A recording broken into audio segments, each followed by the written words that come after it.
வணக்கம். இப்போ ஊறுகாய் எப்படி தாளிக்கிறதுன்னு தான் பார்க்க போகிறோம். ஏற்கனவே ஒரு ஊறுகாய் வீடியோ போட்டிருந்தோம். அதோட பார்ட் 2 தான்ப்பா இது. 2 நாளாக ஊறிக்கிட்டு இருக்கு ஊறுகாய். எப்படி தாளிக்க போகிறோன்னு பார்ப்போம். அதுக்கு என்னென்ன தேவை: கடுகு, மஞ்சத்தூள், பெருங்காயம், அப்புறம் வெந்தயமும் கடுகையும் நல்லா வறுத்துட்டு பொடி பண்ணி வச்சுருக்கோம். அதோட நல்லெண்ணெய் தேவை. நல்லெண்ணெயை நல்லா நிறையா ஊற்றிக்கோங்க. எண்ணெய் நல்லா காயட்டும். அதுக்குள்ளே ஊறுகாய் எப்படி இருக்குன்னு பார்ப்போம். நான் ஒரு துணி போட்டு, வெள்ளை துணி போட்டு கட்டி வச்சுருந்தேன். பாருங்கள், சூப்பராக ஊறி இருக்குது. இங்கே பாருங்க, அப்படியே லேயர் லேயராக போட்டனால நல்லா ஊறிடுச்சு. இது 2 நாளைக்கு ஒரு தடவை இப்படி கிண்டி மட்டும் விட்டுட்டு வெள்ளை துணியை போட்டு கட்டி நான் வெயிலில் லைட்டாக வெளிச்சம் படுற இடத்துல வச்சுட்டேன். பாருங்கள், தண்ணி ஓரளவுக்கு தண்ணியே இல்லை. ஏன்னா மாங்காவை வந்து நம்ம நிழல் காய்ச்சலாக காய வச்சுருந்தனால தண்ணி நிறைய இல்லை. அதனால் நம்ம இப்படியே தாளித்து போட்டுக்கிறலாம். இதில் எண்ணெய் நல்லா காஞ்சிருச்சு. இப்போ கடுகு போட்டுக்கிடுவோம்.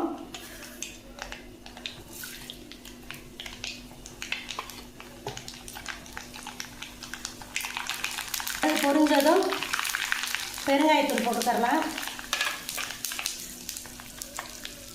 கொஞ்சம் மஞ்சத்தூள் போட்டுக்கலாம். நல்லா எண்ணெய் காஞ்சிருச்சு, அதனால் அடுப்பு ஆஃப் பண்ணிடுவோம். அப்புறம் இந்த வெந்தயமும் கடுகும் வறுத்து வச்சுருந்தோம்ல, அதையும் இதிலே போட்டுடலாம்.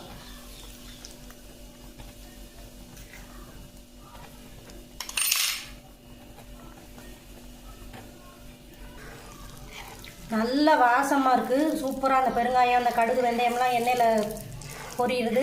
இதை அடுப்பை எரிய வச்சுக்கிட்டே இதை போடக்கூடாது. அடுப்பை ஆஃப் பண்ணிடலாம், இல்லாட்டி கரிஞ்சிரும். அப்புறம் மாங்காயில் வந்து கொஞ்சம் தண்ணியாக உங்களுக்கு இருந்துச்சு அப்படின்னு சொன்னால் அந்த தண்ணியையும் இதில் ஊற்றி அப்படியே ஒரு கிளறிடலாம். அதுக்கப்புறமா இந்த எண்ணெய் கொஞ்சம் ஆறட்டும். ஆற விட்டு எடுத்து மாங்காயில் ஊற்றிடுவோம். கொஞ்சம் ஆறட்டும். இப்போ எண்ணெய் ஆறிடுச்சு. இதோட போட்டு கிளறிடுவோம். இந்த எண்ணெய் இதுக்கு பத்தாதுப்பா. இன்னும் ஒரு 1/2 லிட்டர் எண்ணெய் இதில் நல்லா காய வச்சுருக்கேன்.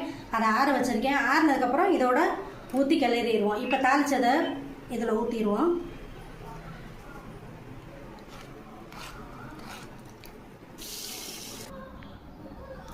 பாருங்க, அப்படியே மிதக்கணும் எண்ணெய். இந்த அளவுக்கு அப்படியே ஃபுல்லாக ஊற்றி வச்சுட்டு இந்த எண்ணெயிலையே ஊற்றி வச்சுருக்கோம் பார்த்திங்கன்னா, அந்த எண்ணெயிலையே ஊறணும். இனிமேல் ஓயாமல் போட்டு கிண்டிக்கிட்டே இருக்கக்கூடாது. இது 1 வருஷம் ஆனாலும் கெட்டே போகாது. இது எங்கள் தேவையான அளவுக்கு தான் நான் செஞ்சு வச்சுருக்கேன். உங்களுக்கு தேவையாக இருந்துச்சுன்னா எங்கள்கிட்ட ஆர்டர் ப்ளேஸ் பண்ணிக்கோங்க. நான் ஃப்ரெஷ்ஷாக உங்களுக்கு செஞ்சு தரேன். தேங்க்யூ ஃபார் வாட்சிங்.